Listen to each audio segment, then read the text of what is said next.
നമസ്കാരം, സിറ്റി ന്യൂസിലേക്ക് സ്വാഗതം.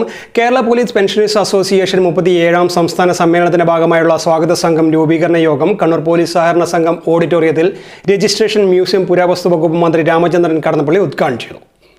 നിങ്ങളെ കയ്യിലും ചെയ്തതും നിങ്ങളുടെ ആയുധങ്ങൾ കൈയടക്കാൻ ക്ഷണിച്ചതും വേറെ ഏതെങ്കിലും സന്ദർഭത്തിൽ അപകടമായി ആശുപത്രിയിൽ കൊണ്ടുപോകേണ്ടതുണ്ടെങ്കിൽ ആശുപത്രി കൊണ്ടുപോകേണ്ടത് നിങ്ങൾ തന്നെയാണ്.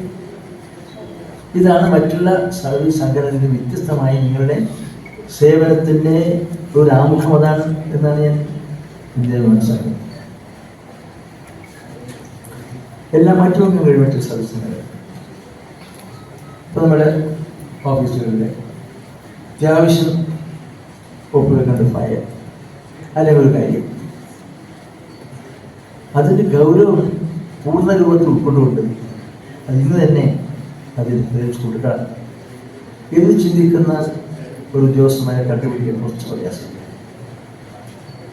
നിങ്ങളുടെ ജോലി അപ്പോൾ തന്നെ തീരുമാനത്തിൽ രംഗത്തുന്നതാണ്. പലപ്പോഴും പറഞ്ഞു.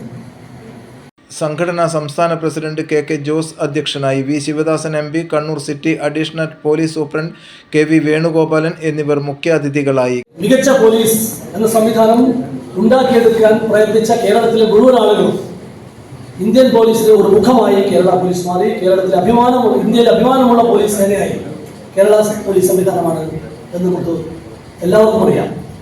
അങ്ങനെ ഇന്ത്യയുടെ മുഖമായ പോലീസിന് അത്തരം ഒരു പേര് നേടിയെടുക്കാൻ സാധിച്ചത് എൻ്റെ മുന്നിലിരിക്കുന്ന പോലീസ് ഉദ്യോഗസ്ഥരുടെ നിങ്ങൾ സിദ്ധിച്ച കഴിവും നിങ്ങൾ അർപ്പണ മനോഭാവത്തോടെ സേവനം ചെയ്തുകൊണ്ടും ആണ് എന്ന് പറയാതിരിക്കാൻ നിർവാഹമില്ല.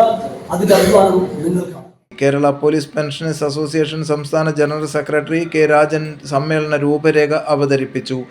കേരള പോലീസ് ഓഫീസേഴ്സ് അസോസിയേഷൻ ജില്ലാ secretary K Rajesh, KPA city ജില്ലാ സെക്രട്ടറി V സിനീഷ്, N ചന്ദ്രൻ, U ഭാസ്കരൻ, സംഘടനാ ജില്ലാ പ്രസിഡന്റ് OV ജനാർദ്ദനൻ, സംസ്ഥാന നിർവാഹക സമിതി അംഗം KV മുഹമ്മദ് അഷ്റഫ് എന്നിവർ സംസാരിച്ചു. സംസ്ഥാന ജോയിന്റ് സെക്രട്ടറി KV കൃഷ്ണൻ സ്വാഗതം പറഞ്ഞു. വൈസ് പ്രസിഡന്റ് M ഗോവിന്ദൻ നന്ദിയും പറഞ്ഞു. News desk, city news. കൂടുതൽ വാർത്തകൾ അറിയാൻ സിറ്റി ചാനൽ വാട്സ്ആപ്പ് ഗ്രൂപ്പിൽ ജോയിൻ ചെയ്യുക. ഒപ്പം YouTube ചാനൽ സന്ദർശിക്കുക. വാർത്തകൾ അവസാനിക്കുന്നില്ല. മറ്റൊരു വാർത്തയുമായി വീണ്ടും കാണാം. നമസ്കാരം.